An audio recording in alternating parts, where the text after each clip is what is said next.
8 desencuentros políticos entre Yolanda Díaz y Podemos que han marcado la pasada legislatura, Diario Red. Actualidad. Estos han sido algunos de los episodios de la pasada legislatura que explican el distanciamiento político que se ha producido durante estos 2 años y medio entre Díaz y Podemos. El distanciamiento que ha tenido lugar entre Yolanda Díaz y Podemos desde que la gallega fuera nombrada vicepresidenta es algo público y notorio. Aunque muchas veces desde los medios han pretendido tratar estas diferencias políticas como si tuvieran más que ver con el ámbito de las fobias y filias personales, la realidad es que sí que ha habido y hay un debate político de fondo tal y como hemos podido observar a lo largo de estos años de la legislatura. Aquí vamos a repasar 8 momentos de la legislatura que reflejan el distanciamiento entre Díaz y Podemos. 1. Los presupuestos de 2020. Díaz apostaba por Ciudadanos, Iglesias por ERC y Bildu. Es cierto que en el seno del gobierno ya había habido diferencias entre Iglesias y Yolanda Díaz antes de que ésta fuera nombrada vicepresidenta. Un ejemplo no menor es lo que contó la portavoz de Podemos Isabel Serra en El Tablero cuando señaló que en septiembre de 2020 Yolanda Díaz apostaba por aprobar los primeros presupuestos del gobierno de coalición con Ciudadanos, tal y como planteaba Pedro Sánchez. Afirman fuentes de la formación morada que Díaz le trasladó a Pablo que lo que proponía Sánchez era lo sensato y lo correcto. Iglesias estaba de acuerdo con Díaz en que aprobar las cuentas era importante, pero siempre tuvo claro que era imprescindible que los presupuestos se aprobaran con ERC y Bildu y que había margen político para ello. Podemos tenía en mente apostar por un bloque de dirección de Estado plurinacional y progresista que obligara al PSOE a desplegar una agenda más ambiciosa en lo social y lo territorial. Finalmente la tesis de Iglesias se impuso a la de Sánchez y el gobierno de coalición consiguió el apoyo de ERC y Bildu. Desde ese momento en el que los partidos independentistas se mostraron favorables a apoyar los PGE, Ciudadanos se apartó de la posible ecuación. Además, desde Podemos consideraban que Sánchez estaba en una operación de reactivar al partido del IBEX con el objetivo de restar fuerza negociadora a la izquierda parlamentaria, explica un dirigente morado. De hecho, la apuesta del PSOE iba más allá, como se pudo comprobar posteriormente en Murcia cuando intentaron una alianza con Arrimadas que Pablo Casado consiguió interceptar. Esa maniobra aceleró el proceso de descomposición de CS en vez de reactivarlo como partido bisagra tal y como pretendía el PSOE. 2. El despido de Cintora de RTV. Cuando Yolanda Díaz fue nombrada vicepresidenta, el periodista Jesús Cintora presentaba desde hacía unos meses Las Cosas Claras en RTV, un matinal que competía en la franja horaria con Al Rojo Vivo, el programa presentado por Ferreras en La Sexta. El programa de Cintora llegó a superar en audiencia a Ferreras, pero el PSOE había decidido que había que eliminar el programa de la parrilla para la siguiente temporada. Podemos intentó varias veces, a través de Ione Belarra y del consejero de RTV Roberto Laquidain, convencer al PSOE de que renovar el programa era bueno para el ente público, ya que con esas cifras de audiencia era inexplicable la intención de acabar con el matinal a menos que fuera por motivos políticos.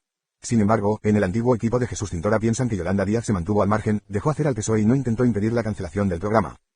Cintora nunca ha sido cercano a Podemos, pero hace periodismo y demostró que podía competir con Ferreras y superarlo como ya hizo en las mañanas de 4. Eso puso muy nervioso a Ferreras, que empezó a mover sus hilos, relata un miembro de la formación morada. En Podemos sorprendió la actitud de Díaz, pero es cierto que la vicepresidenta había dicho en una mesa confederal a los dirigentes morados que ella tenía mejor relación con Ferreras que Íñigo Errejón, lo cual podría explicar por qué se puso de perfil en este asunto. Y es que Ferreras fue el gran beneficiado de este asunto al quedarse sin apenas competencia en su franja horaria. Desde entonces, el presentador de ARV acude a menudo a Moncloa para entrevistar al presidente Sánchez. El Ferri, como le llama Florentino Pérez, a día de hoy también guarda una buena relación con Sumar. Mientras que Irene Montero la última vez que entró en directo en su programa fue en 2021, los portavoces de Sumar acuden varias veces a la semana al programa.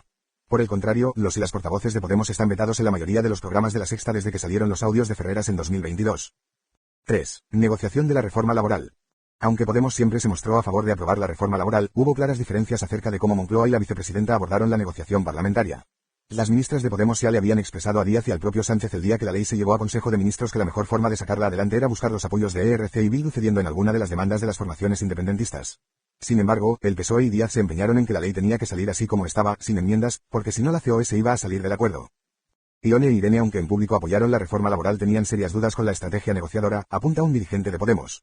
Desde la formación morada no veían grave que la COE se saliera del acuerdo si eso suponía mayores avances en la ley, y a su vez pensaban que la estrategia del rodillo no iba a resultar útil para conseguir una mayoría plurinacional y holgada. Poner a Bildu y ERC entre la espada y la pared no suele funcionar, se vio en la ley Mordaza y antes en la reforma laboral, explica el dirigente morado. Al final la reforma laboral salió adelante con el apoyo de Ciudadanos. Aún así los números no daban con la estrategia trazada por Moncloa y Díaz. Si la reforma salió es porque un diputado del PP se equivocó al votar. ERC, Bildu y PNV votaron en contra. Por su parte la vicepresidenta gallega se alineó con Sánchez y sí que se mostró proclive al envío de armas, como también lo hizo Ernest Urtasun, hoy portavoz de Sumar y miembro de los Verdes en el Parlamento Europeo. 4. El envío de armas a Ucrania.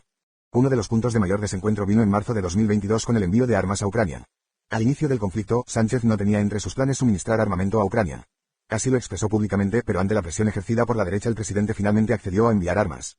Podemos y Ione Belarra, sin embargo, se mantuvieron en su posición inicial y criticaron el giro de Sánchez, que consideraban que contribuía a la escalada bélica. Ese día, en el que la ministra morada salió a posicionarse en contra del envío de armas, el secretario general del PCE, Enrique Santiago, le trasladó que con sus declaraciones, acababa de salvar nuestro espacio político. Por su parte, la vicepresidenta gallega se alineó con Sánchez y sí que se mostró proclive al envío de armas, como también lo hizo Ernest Urtasun, hoy portavoz de Sumar y miembro de los Verdes en el Parlamento Europeo.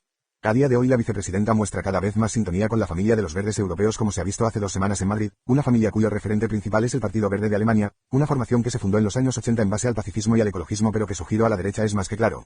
Los verdes alemanes a día de hoy son abiertamente otanistas, apoyan sin fisuras la escalada bélica en Ucrania, defienden el uso de la energía nuclear y del carbón y su copresidenta, Ricarda Lang, ha pedido acelerar las deportaciones de migrantes. 5. La ley solo sí es sí y la ley trans. Además de las diferencias en política internacional, ha habido diferencias en materia de feminismo y en cómo abordar las ofensivas reaccionarias. Desde Podemos, por ejemplo, siempre se ha defendido que dar la batalla cultural era importante, mientras que desde el entorno de Díaz se apostaba por un perfil más bajo en estas cuestiones. El ejemplo más claro es el de la ley solo sí es sí. Para los morados, que el consentimiento estuviera en el centro del Código Penal suponía un gran paso, ya que el foco se dejaba de poner en las mujeres y se empezaba a poner en los agresores.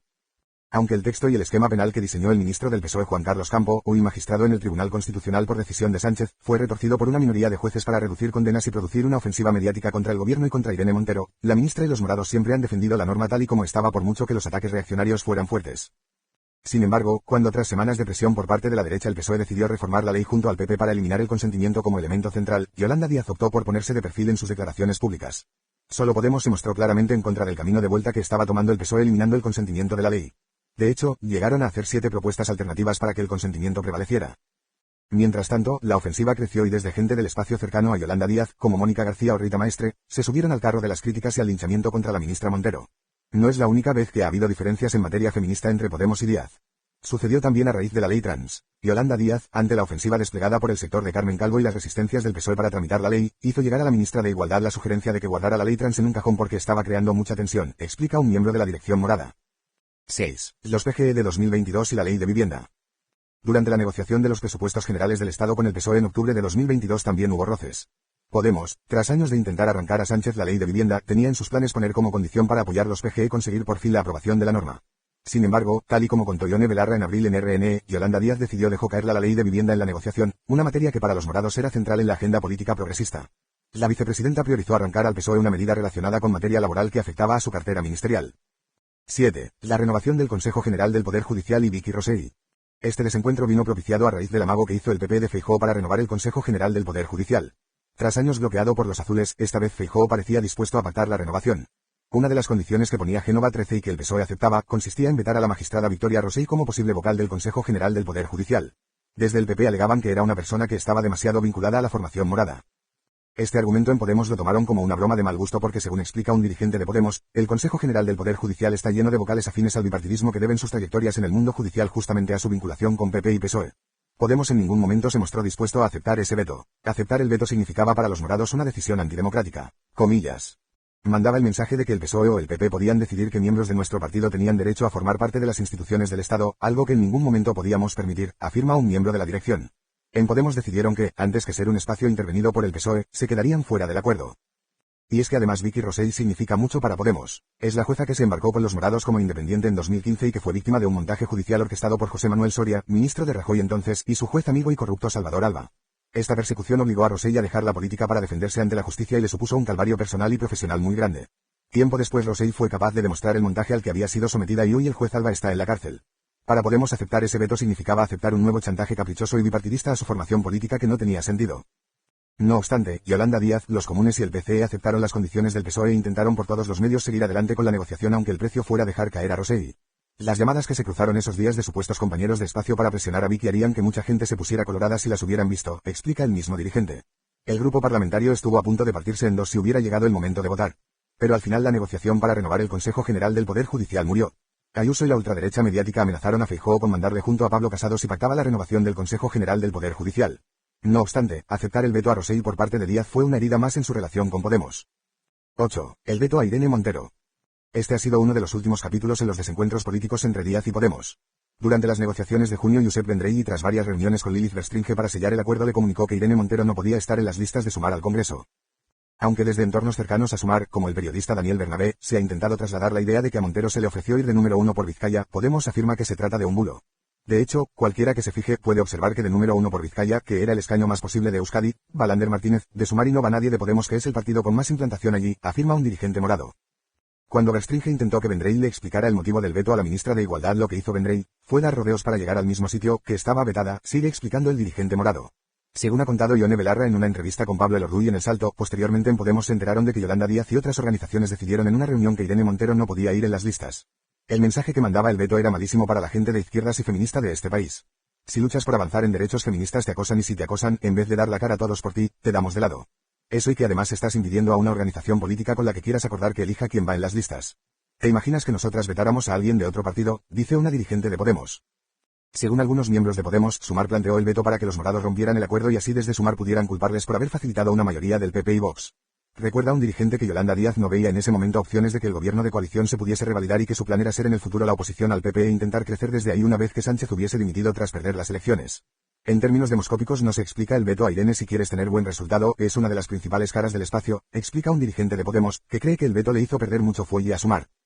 Estos han sido algunos de los episodios de la pasada legislatura que explican el distanciamiento político que se ha producido durante estos 2 años y medio entre Díaz y Podemos.